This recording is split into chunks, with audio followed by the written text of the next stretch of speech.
Buenas tardes, ¿cómo están? Espero se encuentren muy bien. Hoy 23 de junio del 2025, feliz Día Nacional del Abogado a todos mis colegas. Con especial aprecio por inclusive su constancia y dedicación y más aún por sus deseos de superación académica de la mano de su casa de estudios, el Instituto de Estudios Superiores de Investigación y Posgrado Ventanas al Conocimiento. Bueno, soy su asesora en la unidad curricular de argumentación. Esta materia pues es en el programa de posgrado y hoy vamos a ver los lineamientos del plan de actividades y bueno, ya propiamente contenido. En cuanto a mi trayectoria, voy a hacer un breve resumen para los que no me conocen. Bueno, soy Adriana Lourdes Bautista Jaimes, abogada, egresada de la Universidad Católica del Táchira hace 24 años, especialista en derechos humanos, especialista en derecho procesal, especialista técnica en criminalística y criminología, magíster en derecho penal y criminología, doctora en derecho y relaciones internacionales y postdoctora en epistemología e investigación científica. Fui juez de primera instancia y juez superior temporal de la Corte de Apelaciones del Circuito Judicial Penal del Estado Táchira, del cual pues estoy sumamente agradecida porque pues por parte de mi conocimiento se lo debo a esa hermosa institución de la cual pues aprendí de forma pues empírica y práctica lo que sé. Asimismo, pues le doy gracias al Instituto de Estudios Superiores de Investigación y Posgrado, pues mantenerme abiertas las aulas para socializar el conocimiento y a nivel académico, bueno, he dado clases o impartido clases en distintas universidades del país y a nivel internacional, pues ahorita estoy con una universidad en España. La primera que me abrió las puertas a nivel nacional en Venezuela, pues fue la Universidad Bolivariana de Venezuela, del cual también estoy sumamente agradecida. Bueno, el plan de evaluación se encuentra en el aula virtual. En el aula virtual aparece pues de manera detallada cuáles son los compromisos académicos que ustedes deben cumplir. Y estos compromisos académicos lo constituye el primero de ellos un ensayo académico cuyo contenido mínimo es de 15 cuartillas y máximo 20. Cuando hablo de contenido, no se cuenta la portada, el índice, las referencias bibliográficas o los anexos. Eso no se cuenta desde el extracto, contexto como tal, hasta las conclusiones. Los ensayos académicos pues son procesos de reflexión, son disertaciones escritas con una prosa en sentido argumentativo, jurídico, donde ustedes pues expliquen y manifiesten también su parecer. No es copia textual de la doctrina o de la ley, sino son procesos de reflexión sobre el tema específico, en este caso, la argumentación, las premisas, las conclusiones, los tipos de razonamiento. No constituye un trabajo monográfico donde me van a establecer cada una de las cosas en sus títulos, sino en líneas generales abarcar todos esos puntos y reflejarlos en un ensayo. ¿Okay? Tiene una ponderación del 50% y bueno, con los lineamientos que se encuentran allí establecidos en el aula virtual.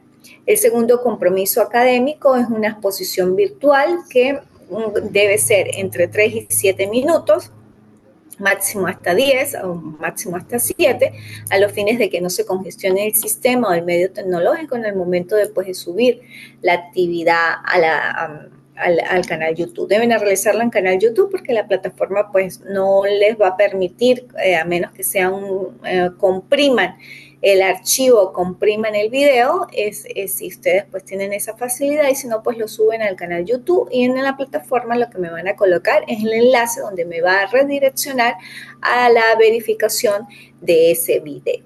Eso lo comprende pues las unidades 3 y 4, que va a ser el contenido que ustedes van a desarrollar en la exposición virtual. Esta exposición virtual lo que yo busco es presentación, manejo de oratoria, manejo de contenido y bueno, que ustedes pues me compartan un poco de esos puntos como es la motivación, la argumentación en el derecho, tipos de argumento, los hechos, la reconstrucción de los hechos de manera sintética o en síntesis, ¿no?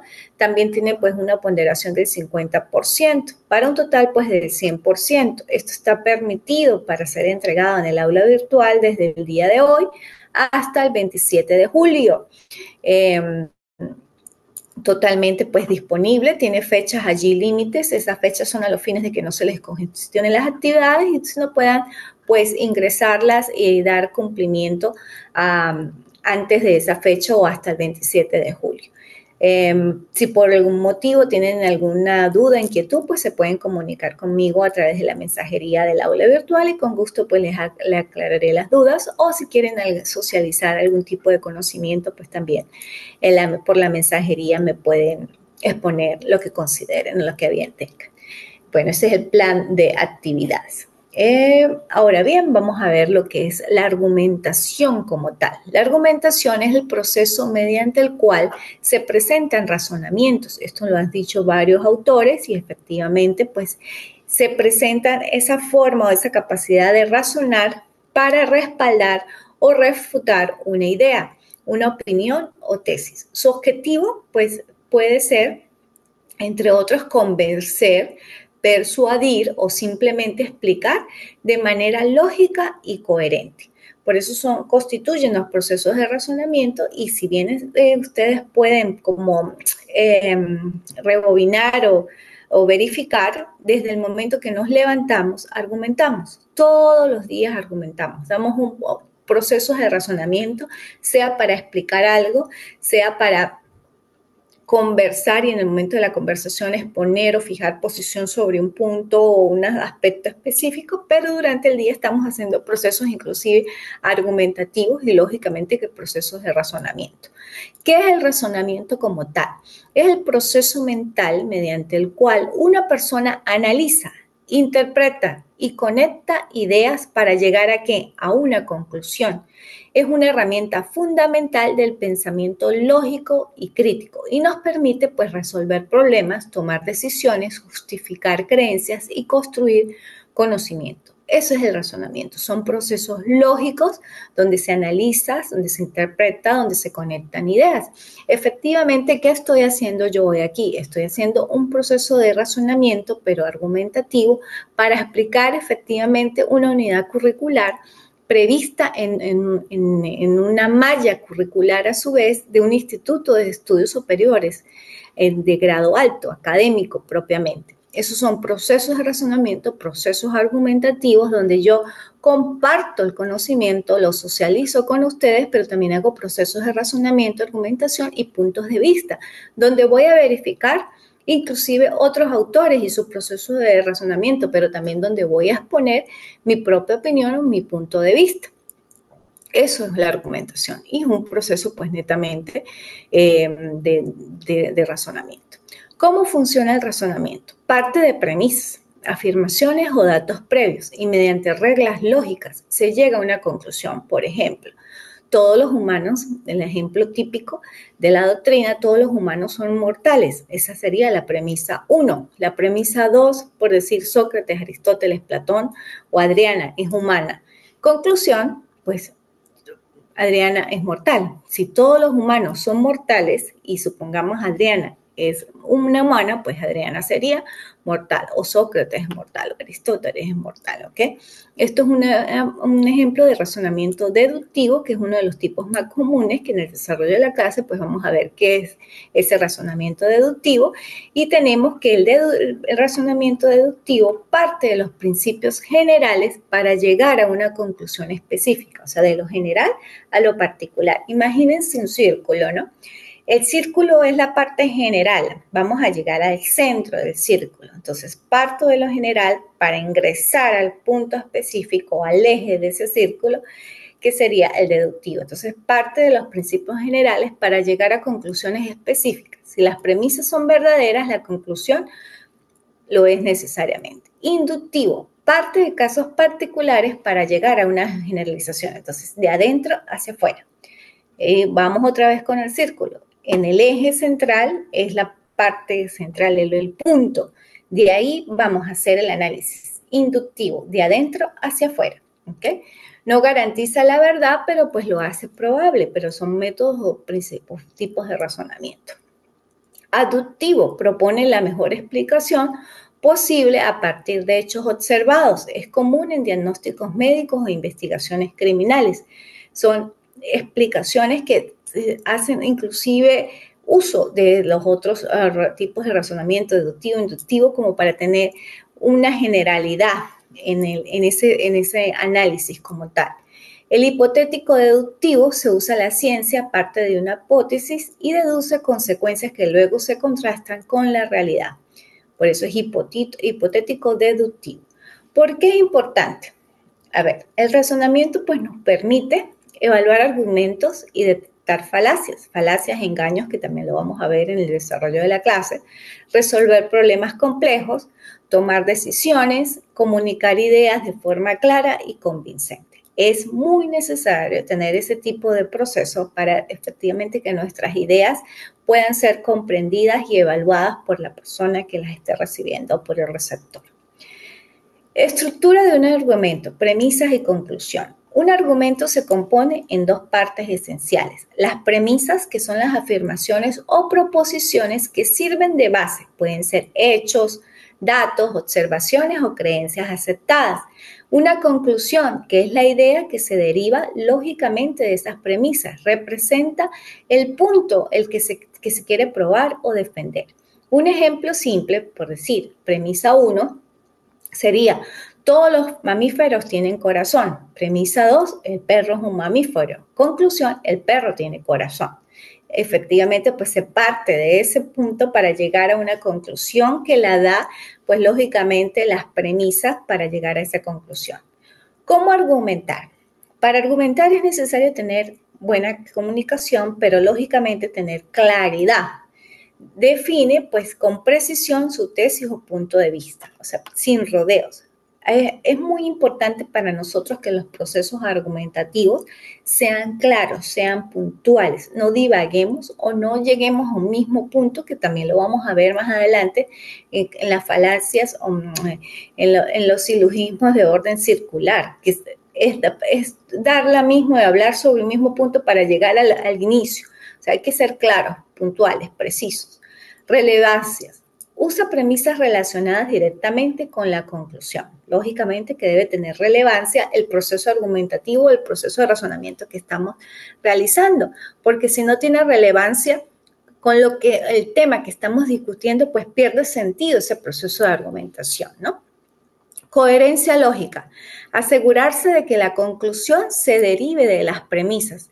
Lógicamente, si tenemos premisa A, premisa B, la conclusión va a ser sobre la base de la premisa A y la premisa B, no sobre la base de la premisa C, a menos que haya más premisas incorporadas para llegar a una conclusión que es diferente. Pero si estamos hablando, tenemos solamente en el estrado o en la mesa dos premisas, la conclusión se va a generar como producto de las dos premisas. Y bueno, la conclusión, pues, como dije, tiene que tener esa coherencia lógica. La evidencia. ¿Apoyas tus premisas o hay que apoyar las premisas con datos, con ejemplos o citas confiables? Y lógicamente una refutación. Anticipa objeciones y responde con argumentos sólidos. Eso es el proceso del lenguaje inclusive asertivo, efectivo y eficaz que debemos tener, y más nosotros los abogados. Un proceso de argumentación centrado, puntual, coherente, con relevancia y pues lógicamente con un proceso de refutación, pero lógico, coherente. ¿Okay? ¿Cuáles son los tipos de argumento? Existen varios tipos de argumento, también según el tipo de razonamiento, que como los vimos, que según el razonamiento pueden ser deductivo, inductivo y aductivo. Dijimos que el deductivo parte de esos principios generales para llegar a una conclusión particular. Si las premisas son verdaderas, la conclusión lo necesariamente es. El inductivo parte de casos particulares para llegar a una generalización.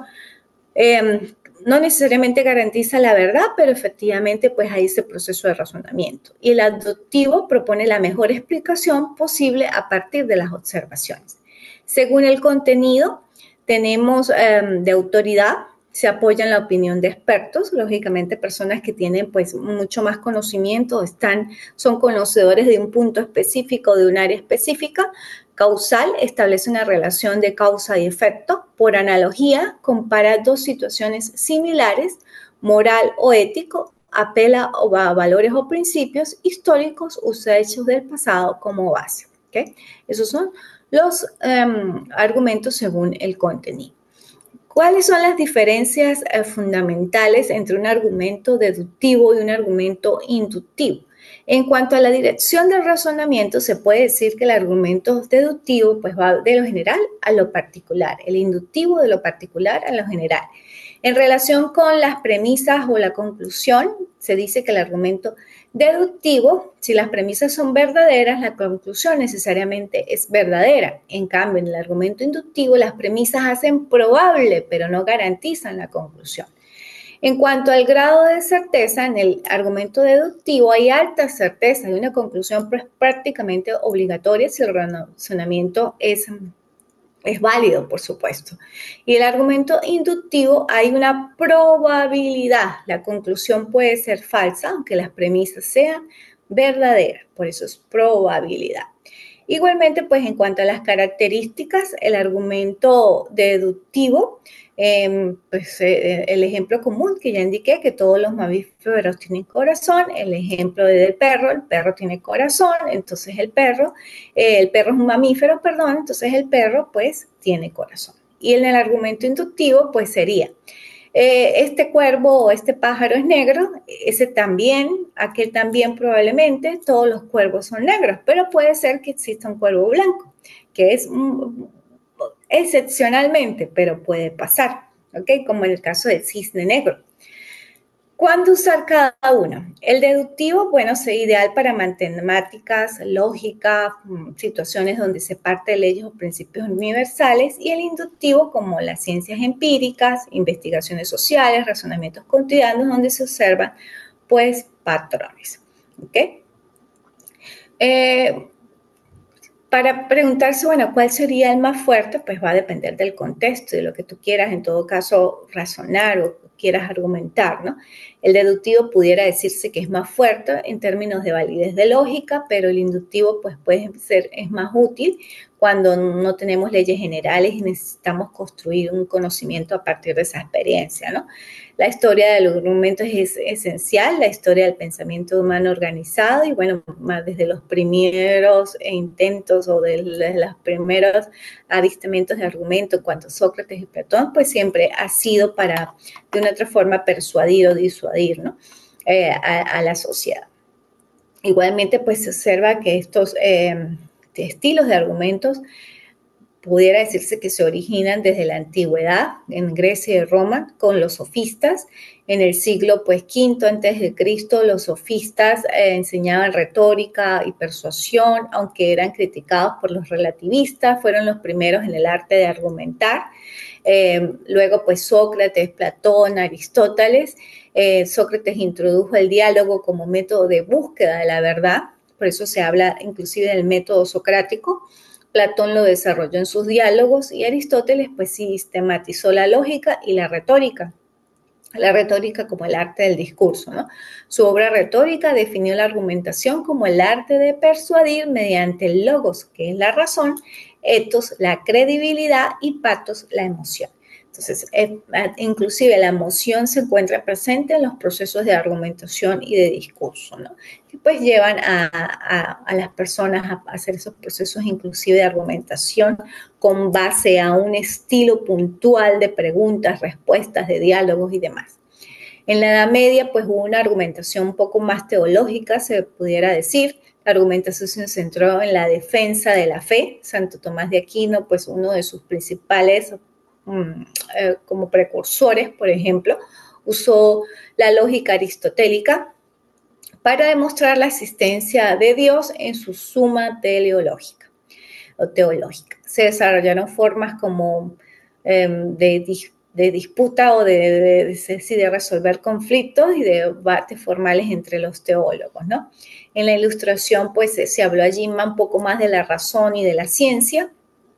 Filósofos como Descartes, Locke, Hume promovieron el uso de la razón y la evidencia empírica. La argumentación pues se volvió ya más como una herramienta para el pensamiento crítico, para la ciencia y para la política democrática, y posteriormente pues en lo que fue la época moderna y contemporánea apareció pues la lógica formal como tal y se desarrollaron sistemas rigurosos de deducción como los de Freud y Russell. La teoría de la argumentación en el siglo XX, autores como Stefan Tullmin propusieron pues modelos prácticos para analizar los argumentos en contextos reales, como su famoso modelo de datos, garantías y respaldo, y la argumentación jurídica y deliberativa pues se estudia como argumentos en tribunales, parlamentos y medios de comunicación, que es pues muy usual hoy, ¿no? La evolución de la argumentación refleja cómo las sociedades han variado, se podría decir, el diálogo racional frente a la imposición o la violencia, y ha ido evolucionando a medida pues que también la sociedad evoluciona y se enfrenta a diversas necesidades y desafíos, ¿no? En cuanto a lo que fue Aristóteles como tal, que fue uno de los principales también pues de estilo argumentativo, quienes inyectan la argumentación. Recuerden que fue un discípulo de Platón, tutor de Alejandro Magno, fundó su propia escuela en Atenas, el liceo que lo llamó, donde enseñó pues durante años. Igualmente pues a diferencia de su maestro Platón, fue valorada o que Platón valoraba un poco, se puede decir más las ideas abstractas, mientras que Aristóteles pues se centró en un mundo empírico con base en experiencia, lo que se puede observar, clasificar y analizar. O sea, a Platón más abstracto, Aristóteles más a lo que pudiera pues efectivamente como tocar, ¿no? Tener más tangible. Sus principales aportes fue la lógica, fue el primero en sistematizar la lógica formal, su silogismo de razonamiento deductivo fue la base del pensamiento lógico durante siglos, hasta el siglo XX. La lógica pues era prácticamente sinónima de lógica aristotélica, no se pudiera decir. La metafísica, que introdujo pues conceptos como sustancia, acto y potencia, y el famoso primer motor como causa última del universo, influyendo profundamente en la teología cristiana. La ética, en su ética de Nicómaco, pues efectivamente manifiesta allí o propuso la idea de la virtud como punto medio entre extremos y defendió la búsqueda de lo que se llama eudaimonia o la felicidad o el florecimiento humano como el fin último de la vida, ¿no? La política clasificó las formas del gobierno y defendió la idea de una clase media fuerte como base o con base a la estabilidad política. Su visión influyó en pensadores modernos como Maquiavelo y Montesquieu. En el área de la ciencia y biología, pues observó y clasificó más de 500 especies de animales, aunque algunas de sus teorías fueron superadas, su método de observancia sistemática pues fue pionero. En la retórica y poética, en la retórica definió los modos de pensamiento persuasivo, logos razón, ethos credibilidad y patos emoción. En poética analizó la tragedia y el arte narrativo, influyendo pues en la teoría literaria hasta hoy. Igualmente, pues, tuvo una influencia histórica, pues en la Edad Media fue redescubierto por pensadores como Averroes, Avicena y luego por escolásticos cristianos como Santo Tomás de Aquino, quien lo llamó el filósofo. En el Renacimiento de Ilustración su método racional inspiró a científicos y filósofos modernos. En la actualidad, pues su pensamiento sigue siendo base en filosofía, derecho, ciencia y política y teoría del conocimiento. La lógica de Aristóteles sigue siendo una herramienta fundamental en el derecho contemporáneo. Y pues prácticamente nosotros los abogados pues la tenemos siempre de referente en esos procesos de argumentación. Aplicación de la lógica aristotélica en el derecho actual. Bueno, nos encontramos a nivel de lo que es propiamente el derecho con los silogismos jurídicos, que el silogismo jurídico es la premisa mayor Tiene una premisa menor y una conclusión, que es la base del razonamiento judicial. La premisa mayor sería la norma general: toda persona, por decir que comete un hurto, debe ser sancionada. La premisa menor es el hecho del caso: por lo menos Juan cometió un hurto. La conclusión sería: Juan debe ser sancionado. Si hay una norma que regula el hurto, hay una persona que cometió el hurto, la conclusión es que esa persona pues debe ser sancionada por el hurto. El principio de no contradicción: Aristóteles pues afirmaba que una proposición no puede ser verdadera y falsa al mismo tiempo. Este principio es esencial en el derecho para evitar fallos contradictorios y garantizar una coherencia normativa. Luego tenemos la clasificación y definición, que es el método aristotélico pues de clasificar propiamente los conceptos y definirlos con precisión, que es clave en la elaboración de leyes y en la interpretación jurídica. Por ejemplo, definir qué es dolo o negligencia requiere pues un análisis lógico riguroso, más aún cuando en esos procesos de términos jurídicos a veces existen líneas muy delgadas entre ellos que se pudieran llegar o sea, erróneamente a tener un significado parecido o a tratarlos de comparar, ¿no? Cuando son totalmente distintos. Argumentación jurídica: se usan en modelos más complejos. La lógica aristotélica sigue siendo la base para evaluar la validez de los argumentos. Si las premisas pues son verdaderas y el razonamiento es válido, la conclusión pues debe aceptarse. Igualmente, pues bueno, los procesos de razonamiento tienen también varias formas o aristas. Inclusive en ese punto también surge el método socrático, que es una técnica de enseñanza basada en el diálogo, desarrollada por el filósofo griego, como su nombre lo dice, Sócrates. Su esencia no es transmitir conocimientos directamente, sino estimular ese pensamiento crítico a través de preguntas que invitan a reflexionar, cuestionar y descubrir por uno mismo. Por eso se llama el método socrático. O sea, no solamente es inyectar el conocimiento, sino hacer que el estudiante pues tenga ese proceso de generación de un pensamiento crítico, de estimular ese pensamiento crítico, ¿no? El método tiene dos fases claves. Una es la ironía. Sócrates fingía ignorancia para que su interlocutor expusiera sus ideas. Luego, mediante preguntas, mostraba las contradicciones o debilidades de esas ideas.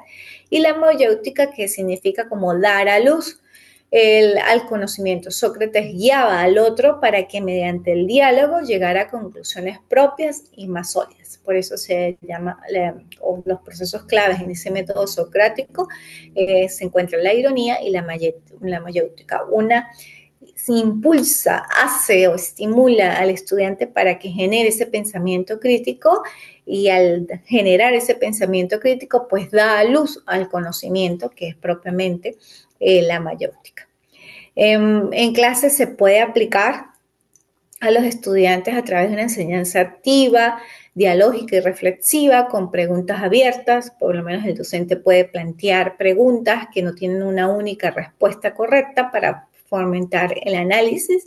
De hecho, también pues en motivaciones de sentencia siempre pueden haber variantes para tomar una decisión. O sea, la decisión puede ser efectivamente blindada a través de esos procesos de motivación, pero son procesos de argumentación, ¿no? Propiamente. La discusión guiada, pues también en ese método, en lugar de dar respuestas, el profesor modera un diálogo entre estudiantes, ayudándolos a profundizar sus ideas y la exploración de supuestos. Se invita pues a los alumnos a cuestionar sus creencias o las ideas comunes. También existe un tipo de aprendizaje colaborativo. Los estudiantes construyen el conocimiento a través del intercambio respetuoso de argumentos. Aquí me permito pues hacer como un paréntesis en cuanto al uso de la inteligencia artificial, más hoy en día que se aplica en procesos también argumentativos, pues hacer uso adecuado de esa herramienta artificial, no solamente para generar ideas, sino también que esas ideas sean como producto del ser humano, no solamente las construya el AI, sino el ser humano propiamente como herramienta de ayuda, no como herramienta de elaboración completa de algún tipo de trabajo o, bueno, cualquier cosa que el estudiante pueda realizar, ¿ok? Este enfoque en cuanto a lo que hablamos de Aristóteles, de Sócrates, pues no solo enseña contenidos, pues, sino que forma ciudadanos críticos, autónomos y dialogantes, y es necesario para efectivamente tener una buena comunicación en todo caso y hacer esos procesos de reflexión y de razonamiento, ¿no? Hay distintas formas de observar, por lo menos los casos hipotéticos, sobre todo en cuanto al método socrático. Se puede decir que se puede, un ejemplo, colocar un objetivo. Ese objetivo puede dársele una duración, se hace una preparación del debate, se forma un caso hipotético con hechos relevantes, con un problema jurídico, con las normas aplicables y con las posibles soluciones. Esa preparación previa como método, como tal, aquí en Estados Unidos lo llaman inclusive el método AIRA, que es un problema, es un uso de unas reglas, es una aplicación y es una conclusión. En Sócrates es muy parecido, existen unos hechos relevantes, un problema jurídico, unas normas aplicables y unas posibles soluciones. Igualmente, pues el desarrollo de clases se impulsa para que el estudiante tenga esa producción de conocimiento y que dé a luz el conocimiento. Bueno, así las cosas, con esto concluimos la clase, no sin antes pues verificar que las funciones propiamente de la argumentación es convencer, entre otras cosas, aplicar la razón del interlocutor para que acepte una tesis, persuadir también, apelar también a las emociones o valores para influir en la actitud del otro, explicar, aclarar ideas complejas mediante razonamientos estructurados, justificar, defender, pues también una decisión o postura ante sus posibles objeciones, ¿no? Lógicamente que existen componentes claves dentro de esas funciones de la argumentación, como la tesis, que es una idea central que se defiende, los argumentos propiamente, que son los razonamientos que sustentan la tesis, los contraargumentos, que son las objeciones posibles que se deben en todo caso anticipar o refutar, y la conclusión, que es el cierre lógico que reafirma la tesis. Con esto concluimos la clase de hoy. En la próxima clase pues seguiremos avanzando en cuanto al programa académico. Fue un gusto haber compartido estos espacios tan formativos de la mano de su casa de estudios, el Instituto de Estudios Superiores de Investigación y Posgrado, Ventanas al Conocimiento. Nos vemos en la próxima oportunidad que fije la universidad. Hasta luego. Gracias.